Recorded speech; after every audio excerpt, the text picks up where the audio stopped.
ओम नमः सदेभ्यः। ओम नमः सदेभ्यः। यदर्का भावेन प्रमदितमनादरे दरया छनादासित सर्गी धुलगनित मेधा सुजनिधि लमन्ते तद्भक्त्या शिवे सुख समाजं किमुददा महावीरे स्वामी महावीरे स्वामी महावीरे स्वामी गुरु महापंचनितं ज्ञान दर्शने नायिका चारित्रं गंभीरा मोक्षे मार्ग पंच प्रवेशी भगवान की एक राधिनाथ भगवान की अंतिम संसर्गपति भगवान महावीर स्वामी की आचार्य श्री कुंद कुंद भगवंत की आचार्य श्री विमल सागर जी महाराज की आचार्य गुरुदेव सरस्वती सागर जी महाराज की 3 करोड़ मुनिराजों की द्वादशांजन वाली माता की। बोले परम पूज्य आचार्य गुरुदेव 108 श्री सुंदर सागर जी महाराज की, समस्त आचार्य संघ की नमोस्तु गुरुदेव नमोस्तु। भव्य आत्मा अंतिम तीर्थ भगवान महावीर जिनकी पावन देशना सुनते सुनते स्वयं आत्मा भगवान बन जाती है। जब जब भी वितराग देशना सुनोगे थोड़ा बहुत तो परिवर्तन निश्चित आएगा। और यदि आपने वो देशना भाव लगाकर सुनी है, अब आप सोच रहे होंगे महाराज के लिए भाव लगाकर, इसका मतलब कुछ लोग ऐसे भी होते हैं जो मात्र सुनते तो हैं, बुनते नहीं हैं।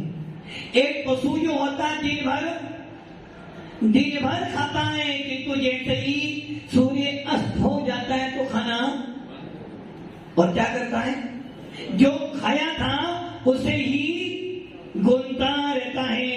वैसे ही वो भक्ति जीव, समझदार जीव, विवेकी जीव पुण्यशाली होते हैं, दिन भर जिनवाणी सुनते हैं और जब दुख आता है तो उस समय उसकी वाणी को गुनते ही रहते हैं। जो जिनवाणी को सुनकर सुनेगा वो ही भगवान आत्मा को प्राप्त कर सकता है। किंतु जिस जीव ने जिनवाणी तो सुनी, पवन जी प्रवचन तो परवचन क्या सुना, परवचन पर मैंने दूसरों के लिए है, मेरे लिए। जब तक ये दृष्टि बनी रहेगी तेरी आत्मा में कभी भेद विज्ञान उत्पन्न होने वाला। और हमारी वही आदत है, संसार के मार्ग में नंबर 1 आना चाहते हो कि तुम मोक्ष मार्ग पर सबसे बाद में आना चाहते हो। साधु संतों का उपदेश किसके लिए है, पर के लिए है, पर के लिए है। और संसार का उपदेश अपने लिए है। भक्ति आत्माओं, जब तक तुम्हारी साधु संतों में, भगवंतों के अंदर तेरा मेरा की दृष्टि लगी रहेगी, तब तक कभी 3 काल में आपको भेद विज्ञान होने वाला। जो जीव पक्षपात करता है, जो जीव भेदभाव करता है, जो जीव तेरा मेरा करेगा, कभी भी भगवान वाणी उसके काम में आने वाली नहीं है। भगवान की वाणी तो उसके लिए है जो तेरा मेरा छोड़कर आता हो। इसलिए हमारे शास्त्रों में लिखा है, एक घड़ा कोरा है, एक घड़ा आधा भरा हुआ है और एक घड़ा पूरा भरा हुआ है। अजय जी, इन तीनों में से कौन से खड़े हुआ? बोलो महाराज के घड़ा तो मतलब पंचेंद्री, वो तो एक इंद्री है। इन तीनों में से कौन से खड़े हैं आप? नरेंद्र जी बता दो, आप बताओ।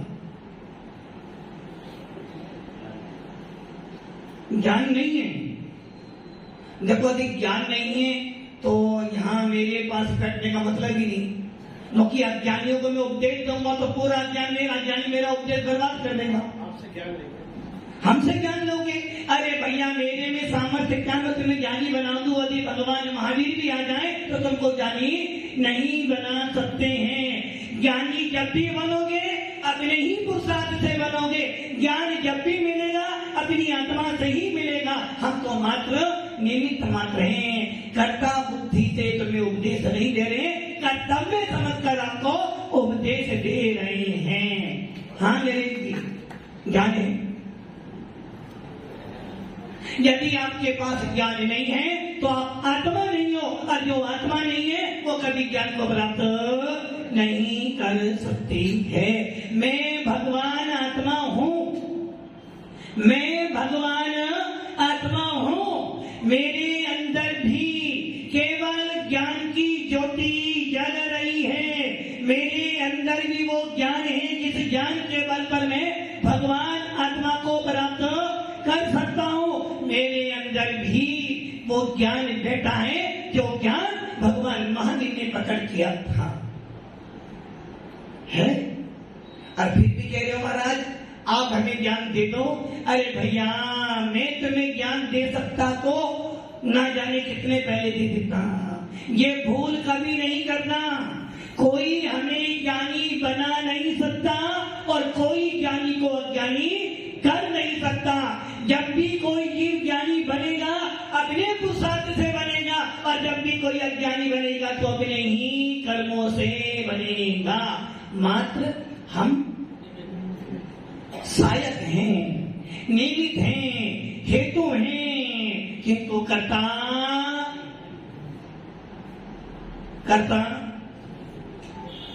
केम सुनगी आपके बिना घर नहीं चलेगा। चलेगा आसिफ भैया आपके बिना घर चलेगा? दो तैयार हो गए हैं कि इनके बिना घर।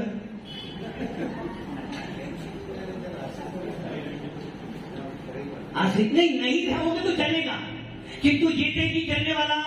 क्योंकि मरने के बाद जिस परिवार के लिए आप जीवन भर खून पसीना एक करते हो, मर जाने के बाद अंतर मूर्ति के बाद तुम्हें ये भी होश नहीं कि वो क्या कर रहा है। तुम तो अपनी मौज मस्ती में मस्त हो। किंतु जीते जी तो घर छोड़ने की इच्छा। आसिफ जी आपके बिना भी घर।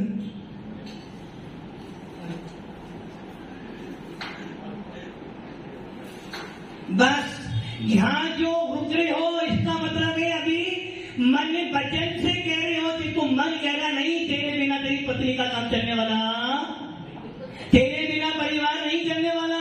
और जिसकी मानता ये बैठ चुकी है कि मेरे बिना परिवार नहीं चलेगा, सबसे ज्यादा मूर्ख व्यक्ति वही है। मेरे बिना अजय जी आपके बिना समाज नहीं चलेगी। अरे महाराज 4 साल से चुनाव लड़, 4 साल से सेवा कर रहे हैं वहां की। ज्यादा हो गए, ज्यादा हो गए, 10 साल हो गए, और ज्यादा हो गए। मंत्री जी आपको आ जाओ।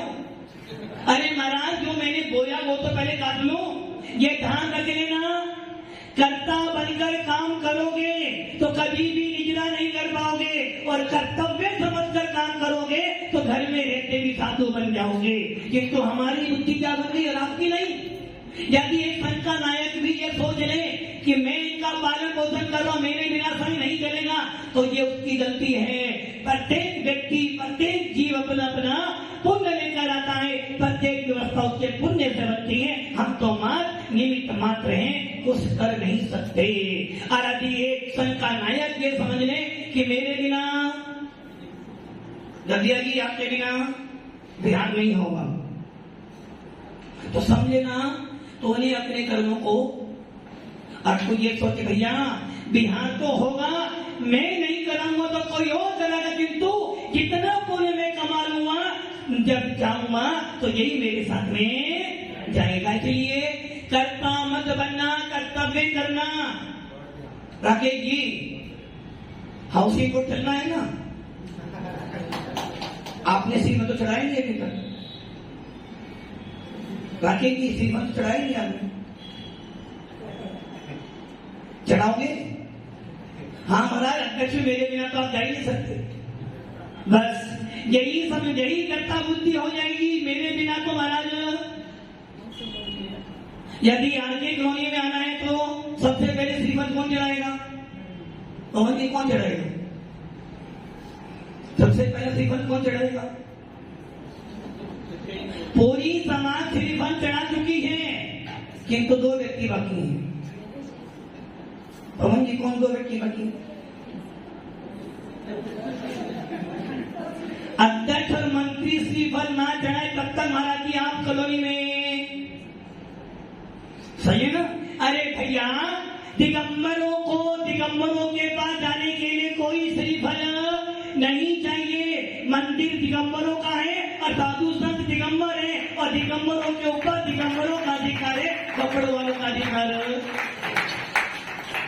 इसलिए किसी मंदिर का अध्यक्ष मंत्री आए तो भी वेलकम, और नहीं आए तो भी भीड़ कम। आएगा तो पुण्य कमाएगा, और नहीं आएगा तो अपने पाप परिणामों से अपना फल पाएगा। इसलिए दिगंबरों को दिगंबर मंदिर जाने के लिए कोई निमंत्रण नहीं चाहिए, फिर तो तुम्हारे घर में जाने के लिए निमंत्रण जरूरी चाहिए। क्योंकि घर के मालिक कौन है? नरेंद्र जी, आपका घर कहाँ है? कहाँ? कितने पास में? आपका घर कितने पास में? आपका ही घर है ना? और इनके घर में जाने के लिए हमारी हिम्मत नहीं है, क्योंकि उस घर के बालिका श्रीमान नरेश कुमार जी जैन, अध्यक्ष दिगंबर जैन मंदिर आके कॉलोनी, किंतु इनके घर में जाने के लिए इनका निमंत्रण चाहिए, किंतु भगवान के मंदिर में आने के लिए कोई निमंत्रण नहीं। जैसे भगवान का मंदिर कितना है? कितना है? दिगंबरों का आपका तो है ना? अरे दिगंबर मंदिर इन दिगंबरों का है, आपका नहीं। दिगंबर मंदिर में जाने के लिए किसी का श्रीफल नहीं चाहिए, किंतु आपके घरों में जाने के लिए आपको निमंत्रण देना पड़ेगा कि महाराज ओए स्वामी नमोस्तु नमोस्तु नमोस्तु। जब जाकर निराज उसी प्रकार भव्य आत्माओं आचार्य भगवंत कह रहे हैं, तेरे अंदर भगवान आत्मा बैठा है, तेरे अंदर केवल ज्ञान प्राप्त करने की शक्ति बैठी है, तेरे अंदर अनंत बनने की सामर्थ्य बैठी है। मात्र तुझे अपना पुरुषार्थ करना है, और जब तू पुरुषार्थ करेगा तो कोई ना कोई तो निमित्त अवश्य मिलेगा। कितने भी त्यागी वर्ती बनते हैं, कितने भी संवेद दर्शन प्राप्त करते हैं, कितनी भी संलेखनाएं होती हैं, किसी ना किसी के निमित्त से ही होती है। बिना निमित्त कोई काम नहीं होता है। चतुर्मास भी कराना है। राकेश जी, चतुर्मास कराओगे? और मान लो सारी ने सबने श्रीफल चढ़ाया और राकेश जी श्रीफल ना चढ़ाए, तो महाराज क्या करेंगे बताओ? मंत्री जी बताओ क्या करेंगे महाराज? पूरी समाज ने श्रीफल चढ़ाया है, किंतु राकेश जी ने श्रीफल नहीं चढ़ाया, बोलो महाराज क्या करेंगे? तो समाज के पीछे नहीं, गलत कह रहे हो। जब एक बार पोस्ट मिल जाती है पूरी समाज महाराज के पीछे हो, किंतु यदि समाज का अध्यक्ष विरोध में हो तो महाराज कहेंगे भैया पहले राजा आ जाए तो फिर हम चले। पूरा संघ आपके फेवर में है राकेश जी, नरेंद्र जी, पूरा संघ आपके फेवर में है, और आचार्य आपके फेवर में ना हो तो बोलो क्या करोगे? सारा संघ आपके फेवर में है, किंतु आचार्य महाराज आपके फेवर में नहीं है, तो संघ की हिम्मत नहीं कि आपके बारे में कुछ बोल दें। और यदि आचार्य महाराज फेवर में हो जाए, पूरा संघ विरोध में हो, तो भी पूरे संघ को मानना तो। वैसे ही पूरी समाज एक है, और यदि अध्यक्ष सोचे मेरे श्रीफल के बिना तो महाराज फर्क है। नहीं, समाज में भी भैया जिसको हम अध्यक्ष बनाते हैं समाज बनाती है, और समाज का दायित्व होता है अध्यक्ष का सम्मान रखना, अध्यक्ष का बहुमान रखना, क्योंकि अध्यक्ष हमने बनाया है। इसलिए अध्यक्ष का सम्मान समाज रखेगी और समाज का बहुमान अध्यक्ष लिखेगा। यदि समाज और अध्यक्ष दोनों मिलकर चलते हैं तो समाज में खुशहाली आती है। वैसे ही संघ और आचार्य जब दोनों मिलकर चलते हैं तो जीव शासन की ध्वजा फहराई जाती है।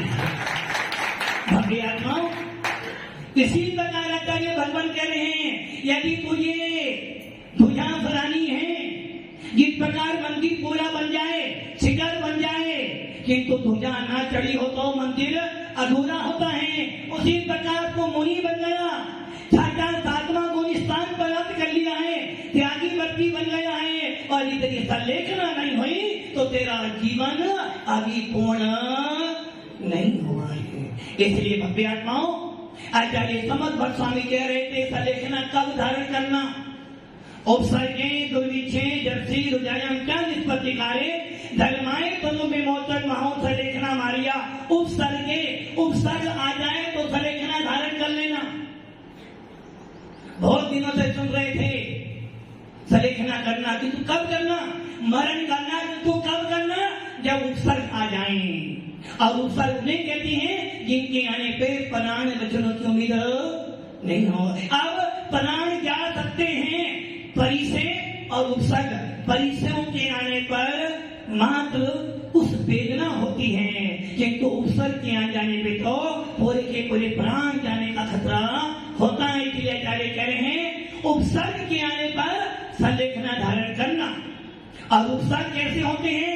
जैसे गजराज मुनिराज, जज कुमार महामुनिराज, जिन्होंने एक वाक्य सुना था बस। महाराज कह रहे थे सुगम सागर हमने वाणी सुनी विशुद्ध तो महाराज बन गए, किंतु वो मुनिराज जो गज कुमार राजा के पुत्र थे, उसने बस एक ही बात सुनी थी। माँ से पूछा था, माँ मेरे नाना और मेरे पापा कौन हैं? क्या पूछा था? मेरे नाना और पापा कौन है? बहुत दिन हो गए पापा नहीं आए, और बहुत दिन हो गए मामा के घर से कोई आता नहीं। मेरे नाना पापा कौन है? माँ ने क्या, बेटा अभी बालक हैं, बच्चों को जिद नहीं करना चाहिए। किंतु नीति शास्त्र कहता है स्त्री हट। रविया जी, यदि स्त्री हट हो जाए तो महाभारत करा देती है, और यदि स्त्री हट पर आ जाए तो सोने की लंका भी बर्बाद हो जाती है। इसलिए कभी भी स्त्रियों से भिड़ना नहीं, कभी नहीं भिड़ना। स्त्री हट, उसके बाद राजा हट। यदि राजा अपनी हट पर आ जाए तो करोड़पति को रोड़पति और रोड़पति को करोड़पति बना देता है। राकेश जी सावधान रहना, नहीं मैं राजा नहीं हूं, मैं तो महाराजा हूं। तीसरी हम बोलते बाल हट। यदि बालक हट पर आ जाए तो तुम प्रवचन सुनने बैठे हो, प्रवचन में से ही तुम्हें उठा। यदि बालक अपनी जिद पर आ जाए, आइसक्रीम खानी है तो खानी है, बोले रात के 12 बजे खानी है तो, और नहीं लाके दोगे तो तुम्हें वो चैन से सोने भी। और उसके बाद आ रही है सबसे बड़ी हट। स्त्री को मन समझा सकते हो, बालक को राजी कर सकते हो, राजा को सम्मान देकर राजी कर लोगे, किंतु योगी को कभी मानने वाला नहीं। अरे कोते योगी हट। यदि योगी अपनी हट पर आ जाए तो पूरी की पूरी सत्ता को बदल देता है। भव्य आत्माओं, वो गज कुमार भी जिद पर आगे की माँ बताना तो पड़ेगा, मेरे नाना और मेरे पापा कौन है। अब माँ ने सोच लिया बताना तो पड़ेगा, बताना तो पड़ेगा। और गज कुमार मुनिराज नारायण कृष्ण के पुत्र थे। और भव्य आत्माओं, गज कुमार मुनिराज के साथ में ही एक नाम और सुना होगा आपने, कार्तिकानुपेक्षा। सुना किसी? उसमें मात्र चर्चा किसकी है? 12 भावनाओं की। किसकी चर्चा है? ग्रंथ का नाम है कार्तिकानुपेक्षा। और इसका नाम क्यों पड़ा? लिखने वाले कार्तिक अनुपेक्षाओं को लिखने, 12 भावनाओं को लिख रहे हैं। और कार्तिका में व्याख्या लिखी 12 भावना के ऊपर, और ये 12 भावनाएं एक त्यागी वर्ती के लिए माँ का काम करती है। जब बच्चा दुखी होता तो कहाँ जाता है?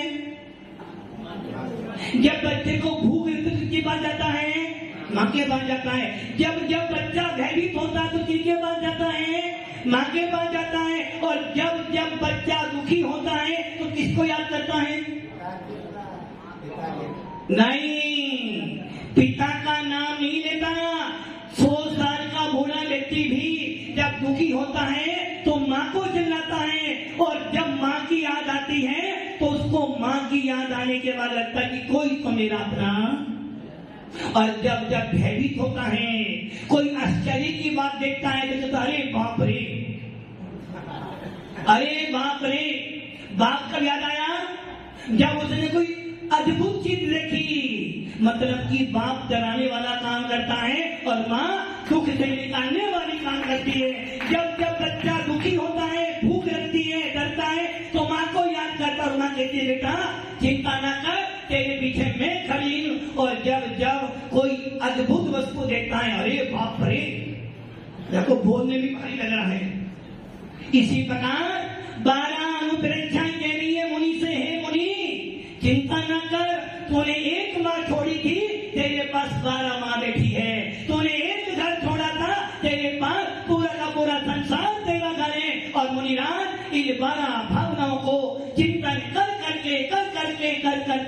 जिनवाणी के स्वामी बन जाते हैं। इसलिए 12 भावनाओं को माता की उपमा दी गई है। मुनि सकल पति बड़े भागी, भव भोगन ते वैरागी, वैराग्य उपावन माही, चिंतई अनुप्रेक्षा भाई।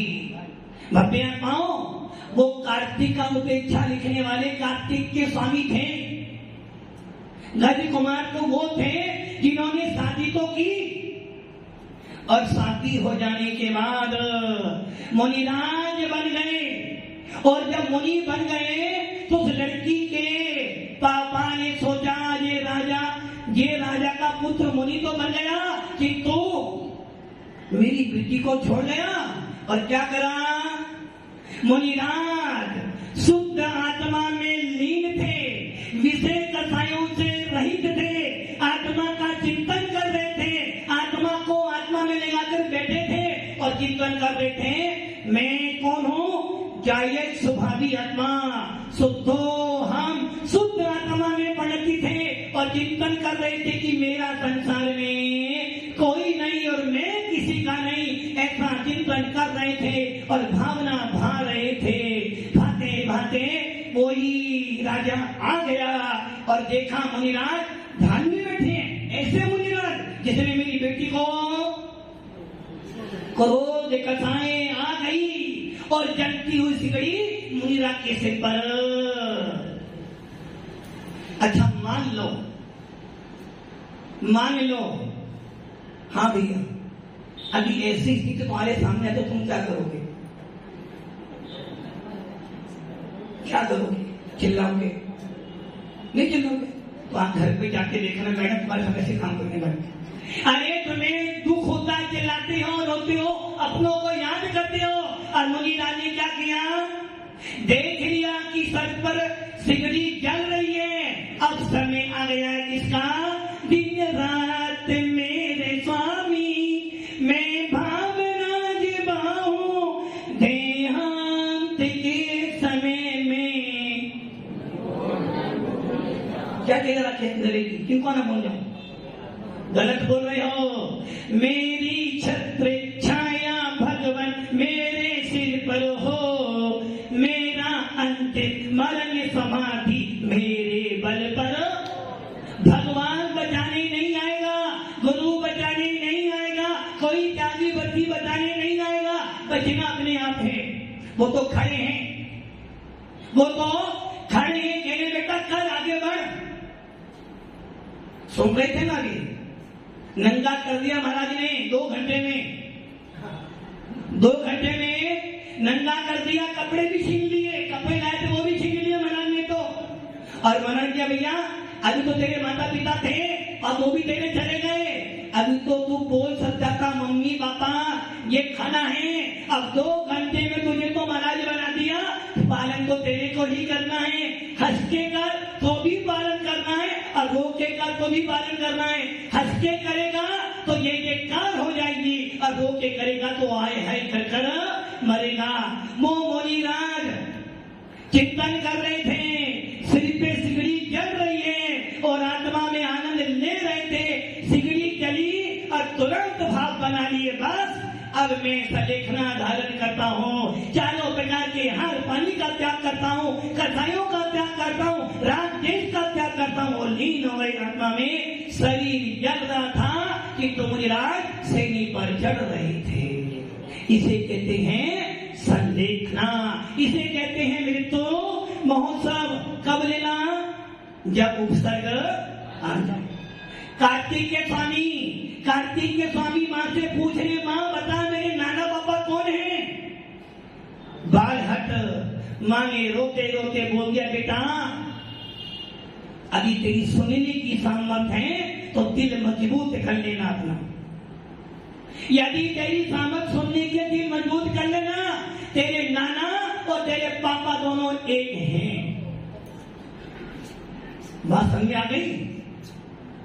फिर भी कोई परिवर्तन नहीं हो, नरेंद्र परिवर्तन नहीं हो।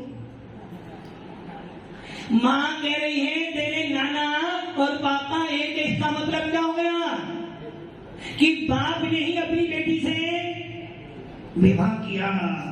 अब बताओ दलिया जी, आपने क्या किया? जिस स्त्री से आपने विवाह किया, हो सकता है वो कभी आपके, हो सकता है वो कभी तुम्हारी माँ भी हो सकती है, बहन भी हो सकती है, बेटी भी हो सकती है, और जिस पति को तुमने बना वो तुम्हारा पिता भी हो सकता है, बेटा भी हो सकता है। और हमारे यहाँ तो ऐसी ऐसी कथाएं आती हैं कि एक अब मने परे जाने तक पहुंच गए।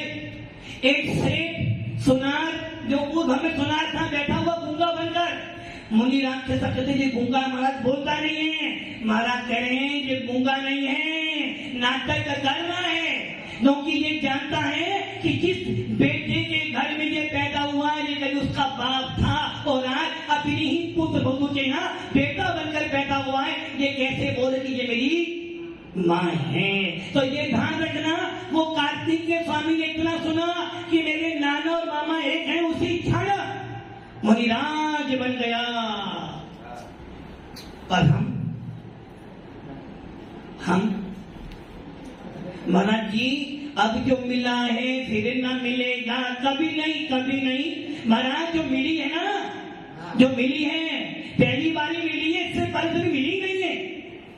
अरे भैया कितनी बार मिली? पवन जी कितनी मिली? इस दिन में 200 मिली? कितनी मिली? एक को पाकर भी संसार में डूब रहे हो, और वो चक्रवर्ती 96,000 राक्षस प्राणियों को पाकर भी संसार सागर से पार हो जाता है। इसे कहते हैं भेद विज्ञान। वो मुनिराज उपसर्ग सहन करते हुए सलेखना कर ली, इसलिए सलेखना कब लेना? जब उपसर्ग आ जाए। और सुनो, एक मुनिराज एक आचार्य अपने संग को लेकर बैठे हुए थे। राजा ने आदेश दे दिया कि मुझे 500 मनुष्य चाहिए जिनका मुझे नर होम करना है। मंत्री सोचते कहां से मिलेंगे 500 लोग? चलो चलते हैं वन में। और वन में कौन मिलेंगे? मुनिराज मिलेंगे। राजा ने आदेश दिया तो पालन करो। मंत्री चले जा रहे हैं और देखा बहुत सारे मुनिराज, बहुत सारे तपोनिधि बैठे हुए हैं। राजा का मंत्री कहता 500 मुनि चाहिए, वरना सबको। मुनियों ने आचार्य भगवंत से पूछा, भगवंत क्या करना है? आचार्य भगवान बोले, भैया मुनियों का ध्यान ही बना है, अब समय आ गया है सलेखना करने का, जो अवसर आ गया है, अब सलेखना धारण कर लो। 500 मुनि खड़े हो गए। कितने? उन्होंने ये नहीं सोचा आचार्य हमें आगे रास्ते में नहीं जाना है, अरे मुनि तो उन्हें कहते हैं जो आचार्य के आदेश में चलते हैं, मुनि तो उन्हें कहते हैं जो गुरु का आदेश मानते हैं, और मुनि उन्हें कहते हैं जो प्राण जाए पर वचन न जाए। 500 मुनि खड़े हो गए, राजा ने 500 मुनियों को घानी में फेंक दिया। अब आप सोच लो, जरा सी उंगली यदि कोई बच्चा तुम्हारे अपनी दांतों में चबा लेता है तो वेदना होती है, और वहां जीवित मुनिराजों को खानी में पेला जा रहा है, और मुनिराज क्या कह रहे हैं? आत्मा के ध्यान में लीन है, शुद्धोपयोग में लीन है। इसे कहते हैं मृत्यु महोत्सव। कसाईयों का त्याग कर दिया है, राग देश का त्याग कर दिया है, राजा के प्रति भी क्षमा भाव और मुनियों के प्रति भी क्षमा भाव, और आत्मा में लीन हो गए हैं। और क्योंकि उनके पास में क्या था?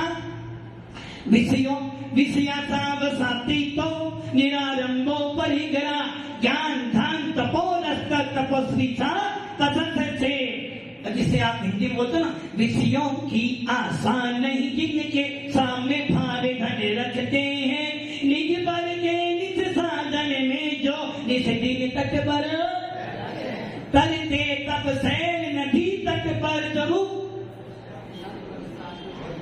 संतार से पान किया करते, सुख दुख दोनों ही घड़ियों में। अब वो 500 मुनिराज आत्मा में लीन हो गए और मरकर देव गति स्वर्ग को प्राप्त कर लेते हैं, मोक्ष प्राप्त कर लेते हैं। इसे कहते हैं सलेखना कब करना? जब उपसर्ग आ जाए। एक मुनिराज जो मुनिराज बन गए, उस भक्त की पत्नी मर के जयंतरी बनी और मुनिराज की दोनों आंखें निकाल कर ले गई, दोनों आंखें निकाल कर ले गई, और मुनिराज समता भाव में लीन होकर पंडित मरण कर गए। इसे कहते हैं मृत्यु महोत्सव। इसलिए भव्य आत्माओं, आचार्य समर्थ भट्ट स्वामी कह रहे सलेखना कब करना? जब उपसर्ग आ जाए, और जब तक उपसर्ग न आए तब तक सलेखना। यदि जल्दी सलेखना ले लेगा तो तुझे संसार सागर से विरक्ति नहीं, तुझे रत्नत्र से विरक्ति हो जाएगी। और जब तू मरकर देव गति में जाएगा तो असही अवस्था में रहेगा, क्योंकि वहां पर संयम नहीं होता। इसलिए जब तक शरीर चले, जब तक तेरी इंद्रियां साथ दे, तब तक तेरी बुद्धि चले, साधना करता जा करता जा करता जा। और जब लगे कि अब ये शरीर काम नहीं करना है, ये नौकर बदलना पड़ेगा, तो गुरु चरणों में जाकर मृत्यु महोत्सव की तैयारी कर लेना। भक्ति आत्माओं, यम सलेखना लेने के लिए भी बहुत बड़ा सोचना पड़ता है। यम मतलब होता है चारों प्रकार के हार पानी का जीवन भर का त्याग। 12 साल की सलेखना जो दी जाती है ऐसे नहीं दी जाती। अब जल्दिया जी बोले महाराज मेरी उम्र 50 साल की है, कितनी उम्र दी जाती? अब तुम्हें 12 साल की सलेखना दे दें, 53 12 67, और तुम की 80 साल तक तो क्या करोगे? इसलिए 12 साल की सलेखना देने के लिए भी आचार्य को पहले उसकी आयु का निर्णय करना पड़ेगा। पहले ज्योतिष से पूछेगा, फिर देवताओं से पूछेगा, और उसके बाद संघ से पूछेगा, और पूछने के बाद गद्दिया जी से कहिए भैया सलेखना लेते रहे हो 12 साल की। यदि 12 साल पूरे दिन हो जाएंगे उसी क्षण से, तो ये चारों प्रकार के हर पानी का त्याग करना पड़ेगा। भले साल बीते या 10 साल बीते, आप हर पानी आकुलता हो या ना हो से तो। इसलिए सलेखना लेने वाले को और सलेखन देने वाले को बहुत कुछ सोचना पड़ता है। इसीलिए तो हमारे आगम में नियामत बनाई जाती है।